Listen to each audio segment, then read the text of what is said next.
الله أكبر الله أكبر الله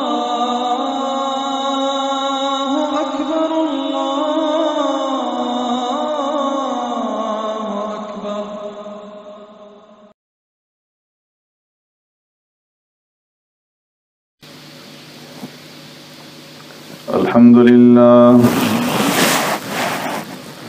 الحمد لله نحمده ونستعينه ونستغفره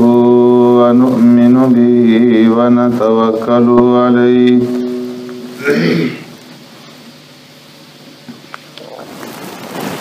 ونعوذ بالله من شرور أنفسنا ومن سيئات أعمالنا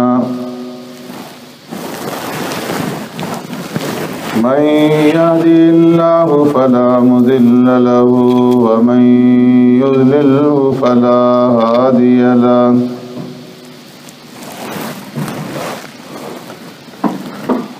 ونشهد أن لا إله إلا الله وحده لا شريك له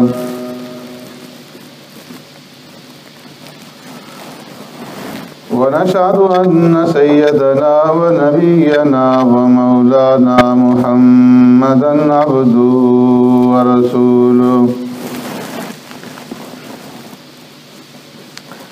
أرسله الله إلى كافة للناس بشيرا ونذيرا وداعيا إلى الله بإذنه وسراجا منيرا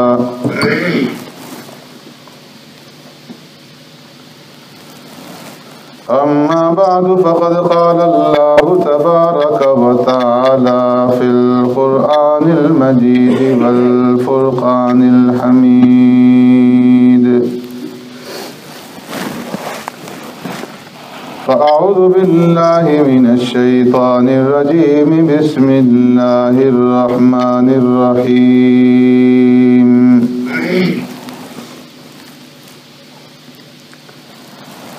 قل هل ننبئكم بالأخسرين أعمالا الذين ضل سعيهم في الحياة الدنيا وهم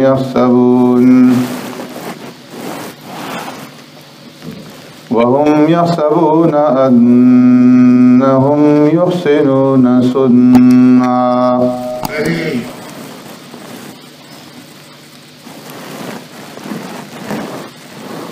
وعن عائشة رضي الله تعالى عنه قالت قال رسول الله صلى الله عليه وسلم من أحدث في أمرنا هذا ما ليس منه فهو رد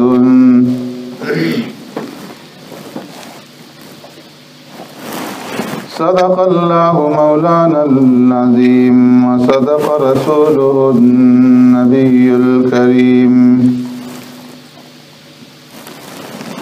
ونحن على ذلك من الشاهدين والشاكرين والحمد لله رب العالمين.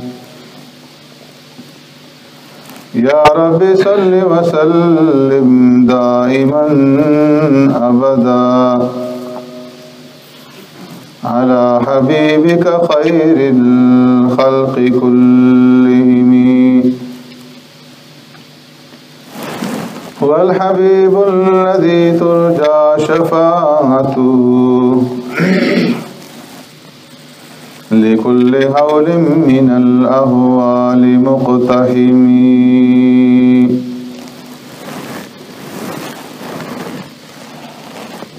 قل هل ننبئكم بالأخسرين أعمالا فرما دیجئے کیا میں بتا دوں تمہیں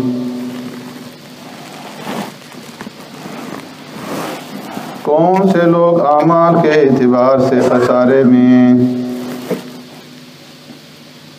الذین ضل سعیہم فی الحیاۃ الدنیا، وہ لوگ جن کی سعی اور عمل بیکار گیا دنیا کی زندگی میں، وَهُمْ يَحْسَبُونَ أَنَّهُمْ يُحْسِنُونَ صُنْعًا، اور وہ گمان کر رہے ہیں کہ بے شک وہ اچھا عمل کر رہے ہیں۔ آمنت باللہ وبآیاتہ،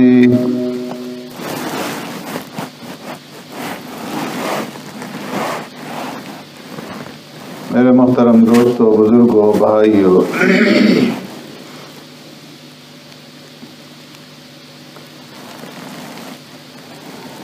گزشتہ جمعہ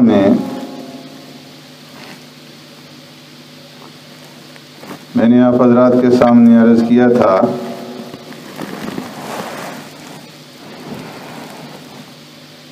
کہ اللہ رب العزت نے آقا نامدار سرور کائنات رحمت دو عالم صلی اللہ علیہ وسلم پر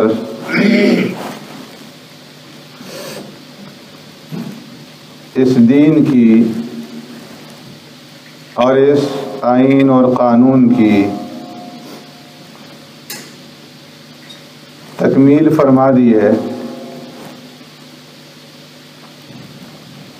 اور اس تکمیل کا اعلان پیارے پیغمبر صلی اللہ علیہ وسلم نے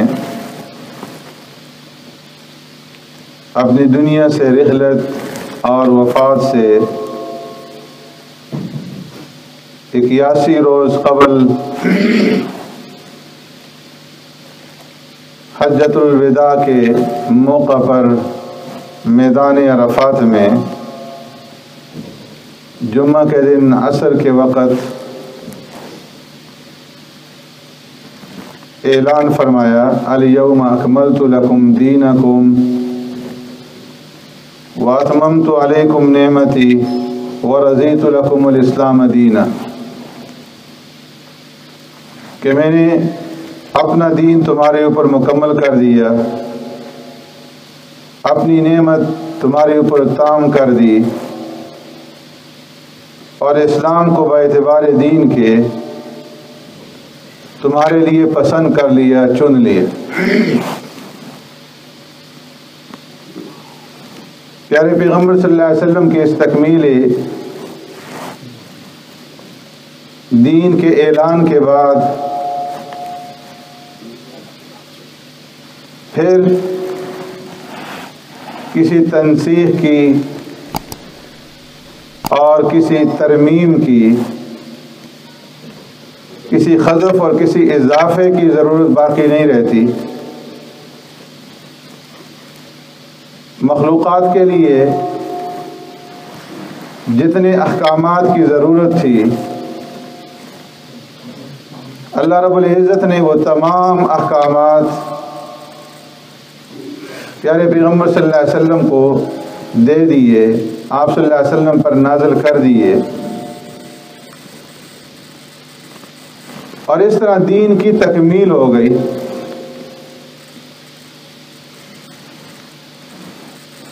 اب تکمیل دین کے اس اعلان کے بعد جو آدمی اس کے اندر ترمیم کا، اضافے کا، تنسیخ اور حذف کا دعوے دار ہوگا تو فرمایا اس کا نام بدعت ہے، اور بدعت کرنے والا درپردہ اس بات کا اعلان کرتا ہے، دعویٰ کرتا ہے کہ دین کی تکمیل نہیں ہوئی، یہ ترمیم کا اور اضافے کا محتاج ہے۔ علیاذ باللہ، آقا نامدار سرور کائنات رحمت دو عالم صلی اللہ علیہ وسلم نے باوجود رؤوف اور شفیق اور مہربان ہونے کے انسانوں کے لیے جن چیزوں کی ضرورت تھی اس کو پورا نہیں کیا، اور اب میں اسے پورا کروں۔ تو فرمایا اس کا نام بدعت. بدعت کا لغوی معنی ہے نئی چیز پیدا کرنا، چاہے وہ عبادات کے اعتبار سے ہو، معاملات کے اعتبار سے ہو، یا عادات کے اعتبار سے ہو. کسی بھی نئی چیز پیدا کرنے کا نام بدعت. یہ تو لغوی معنی ہے. اور شریعت کی اصطلاح میں بدعت کہتے ہیں کہ دین کے اندر کسی ایسی نئی چیز کا اضافہ کرنا، پیدا کرنا جو سرکار دو عالم صلی اللہ علیہ وسلم کے زمانے میں اور خلفائے راشدین کے زمانے میں موجود نہیں تھی، اس کو عبادت کا درجہ دینا اور اس کو اجر اور ثواب کا ذریعہ سمجھنا. تو عبادت اور دین سمجھتے ہوئے آخرت میں اجر اور ثواب کا حصول کا ذریعہ سمجھتے ہوئے دین کے اندر کسی ایسی چیز کا اضافہ کرنا جو سرکار دو عالم صلی اللہ علیہ وسلم کے زمانے میں موجود نہیں تھی، خلفائے راشدین کے زمانے میں موجود نہیں تھی، صحابہ، تابعین اور تبع تابعین کے زمانے کے اندر اس کے اوپر عمل نہیں کیا گیا، حالانکہ اس کا سبب موجود تھا. تو فرمایا کہ یہ شرعی طور پر بدعت کہلاتی ہے شریعت کی اصطلاح میں. اس لیے ام المؤمنین سیدہ طاہرہ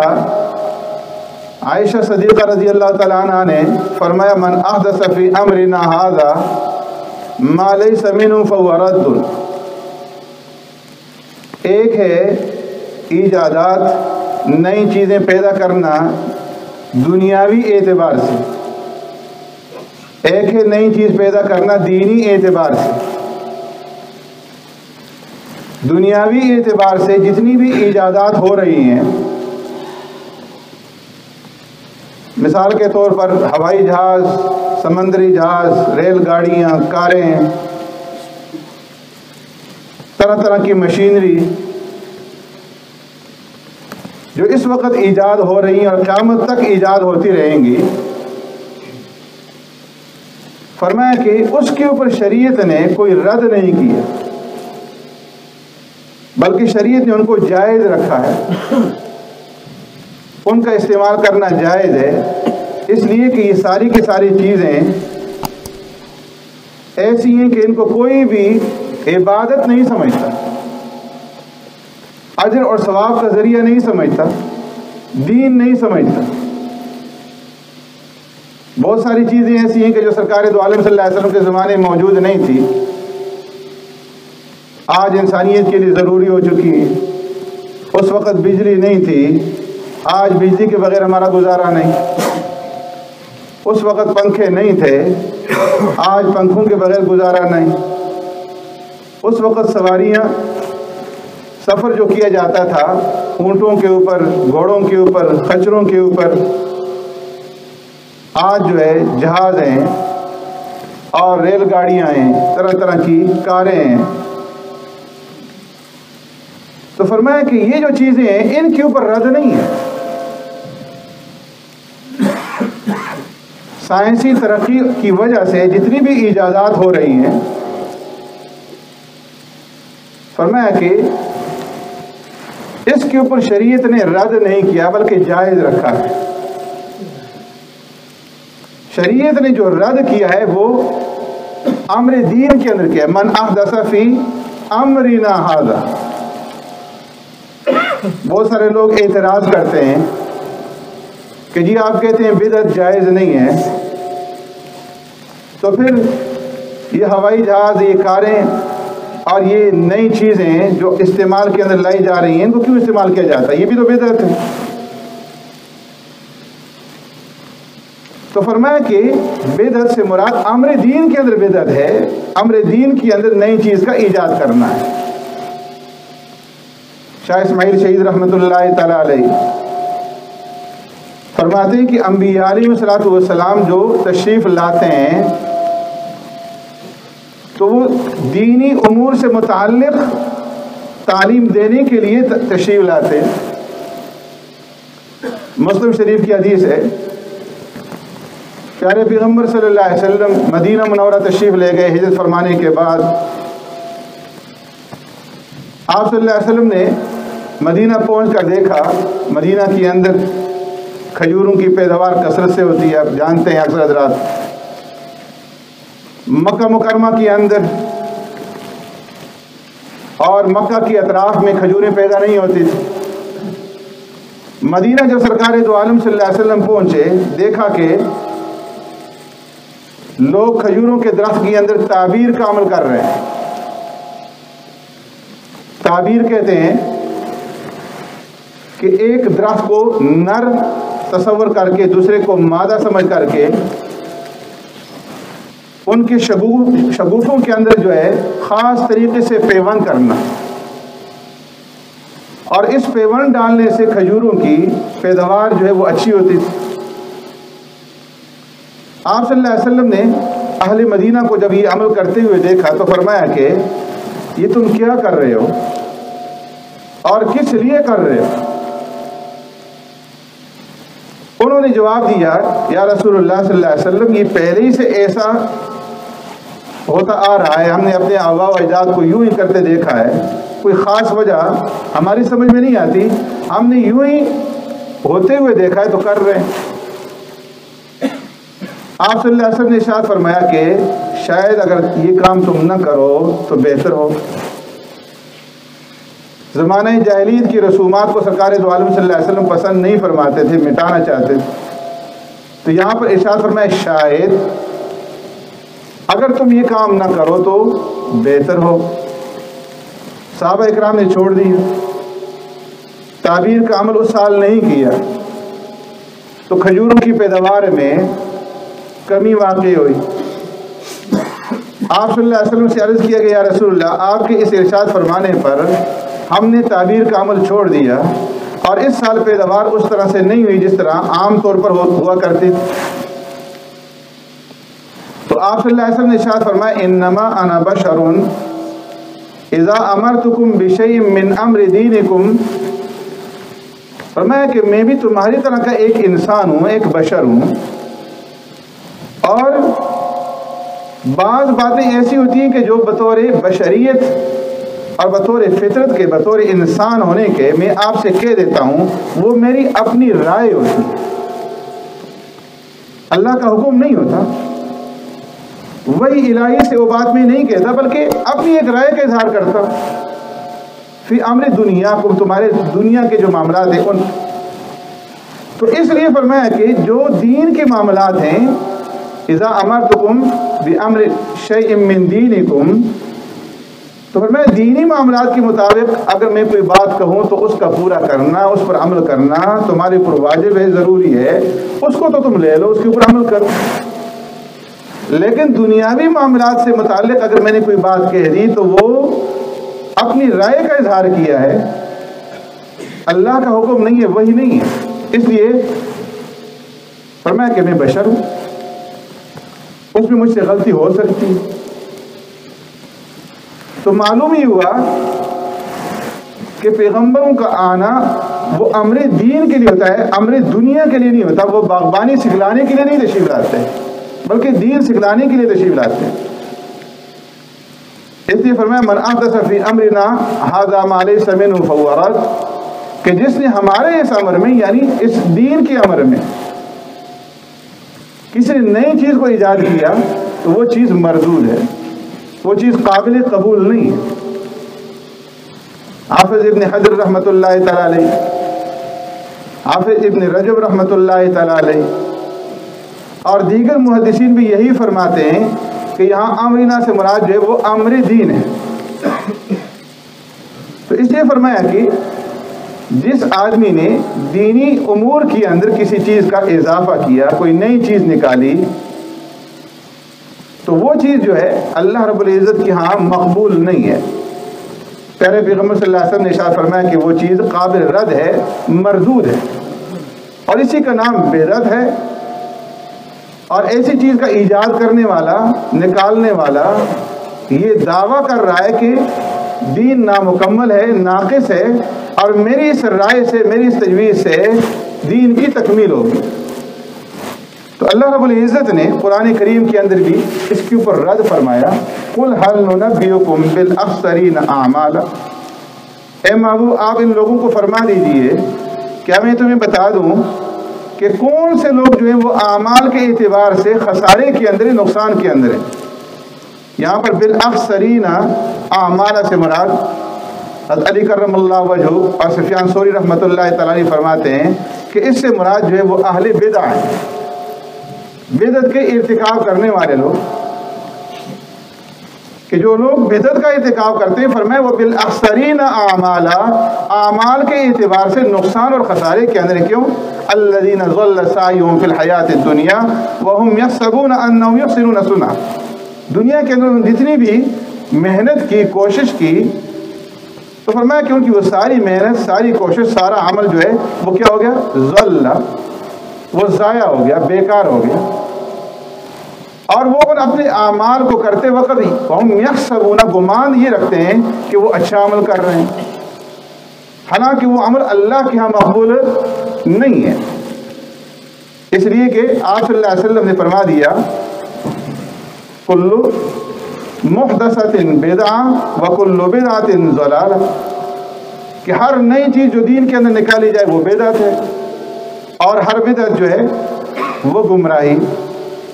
ایک مقام پہ فرمایا منیبین الیہ واتقوا واقیموا الصلاۃ ولا تکونوا من المشرکین من الذین فرقوا دینهم وکانوا شیعا کل حزب بما لدیہم فرحون۔ منیبین الیہ، اے ایمان والو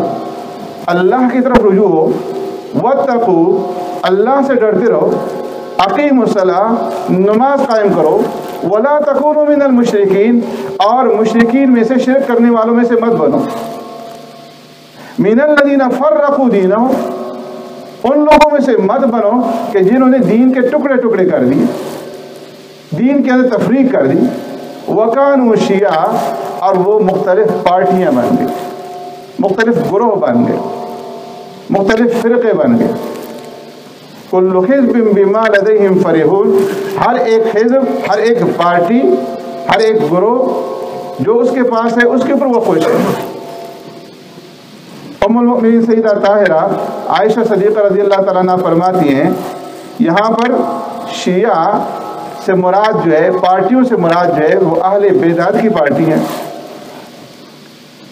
ایک مقام پر اللہ نے فرمایا سورہ انعام کے اندر، ان الذین فرقوا دینہم وکانوا شیعا لست منہم فی شیء انما امرهم الی اللہ ثم ینبئهم بما کانوا یفعلون۔ ان الذین فرقوا دینہم، بے شک وہ لوگ جنہوں نے دین کے اندر تفرقہ بازی پیدا کی، پارٹی بازی پیدا کی، وکانوا شیعا، مختلف گروہ بن گئے، فرمایا کہ وہ کسی بھی چیز کے اوپر نہیں ہے۔ ابو ہریرہ رضی اللہ تعالیٰ فرماتے ہیں کہ پیارے پیغمبر صلی اللہ علیہ وسلم نے ارشاد فرمایا کہ ان الذین فرقوا دینہم سے مراد جو ہیں، فرمایا کہ ہم اہل البدع والشبہات، اس سے مراد اہل بدعت ہیں، اہل شبہات ہیں، اور اہل ضلالہ، گمراہی پھیلانے والے لوگ ہیں۔ آپ صلی اللہ علیہ وسلم نے ارشاد فرمایا عائشہ صدیقہ رضی اللہ عنہ سے، اے عائشہ، ان الذین فرقوا دینہم وکانوا شیعا انما هم اصحاب البدع واصحاب الضلالہ۔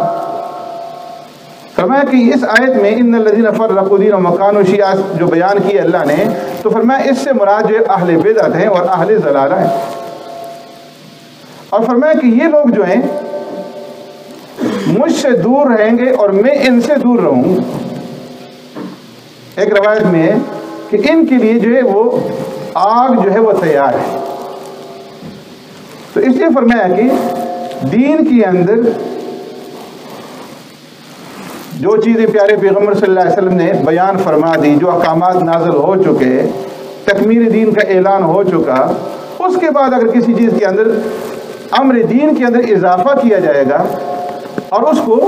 دینی امر سمجھا جائے گا، باعث اجر اور ثواب سمجھا جائے گا، جس طرح کہ تیجا ہے، 10واں ہے، 20واں ہے، 40واں ہے، جنازے کے بعد کی دعا ہے، قبروں کے اوپر چادریں چڑھانا، پھول چڑھانا، اور 11ویں دینا بڑے پیر کے نام پر، میں جتنی بھی چیزیں ہیں ان کو لوگ کس لیے کرتے ہیں؟ دین سمجھ کر کے کرتے ہیں، باعث اجر اور ثواب سمجھ کر کے کرتے ہیں۔ تو اس لیے یہ چیزیں بدعت ہوں، اس لیے کہ ان کے اسباب سارے کے سارے موجود تھے سرکار دو عالم صلی اللہ علیہ وسلم کے زمانے میں، اور اس وقت صحابہ اکرام کے زمانے میں، تابعین کے زمانے میں، تبع تابعین کے زمانے کے اندر یہ کام نہیں ہوا، یہ بعد کی ایجادات ہیں، اور جو لوگ ان کو دین سمجھ کر کے باعث اجر اور باعث ثواب سمجھ کر کے کریں گے وہ دین میں اضافے کے مرتکب ہوں گے، وہ بدعت کے مرتکب ہوں گے، اور بدعت کا جو مرتکب ہونے والا ہے، پیارے پیغمبر صلی اللہ علیہ وسلم نے حضرت عائشہ سے فرمایا کہ اے عائشہ، لم تقبل توبتہم، اہل بدعت کی توبہ قبول نہیں ہوگی۔ کیوں؟ اس لیے کہ وہ جو کام کر رہے ہیں وہ اس کام کو دین سمجھ کر کے کر رہے ہیں۔ ایک ہے معصیت، گناہ، کہ گناہ کو انسان گناہ سمجھ کر کے کرتا ہے تو اس کو خوف آتا ہے، اس کے اوپر وہ توبہ طیب ہوتا ہے، برا سمجھتا ہے، اس لیے اس کے اوپر وہ توبہ کرتا ہے، توبہ کی توفیق اسے ملتی ہے۔ ایک ہے کسی کام کو دین سمجھ کر کے کرنا، تو جس کام کو انسان دین سمجھ کر کے کرتا ہے اس کو گناہ سمجھتا ہی نہیں، اس کو تو باعث اجر اور ثواب سمجھتا ہے، اور جب اس کو باعث اجر اور ثواب سمجھے گا تو پھر توبہ کیوں کرے گا؟ اس لیے فرمایا کہ یہ لوگ جو ہیں یہ توبہ سے بھی محروم رہیں گے۔ اللہ رب العزت ہمیں پیارے پیغمبر صلی اللہ علیہ وسلم کے ارشادات پر عمل پیرا ہونے کی توفیق نصیب فرمائے۔ وآخر دعوانا الحمدللہ، سنت ادا فرمائے۔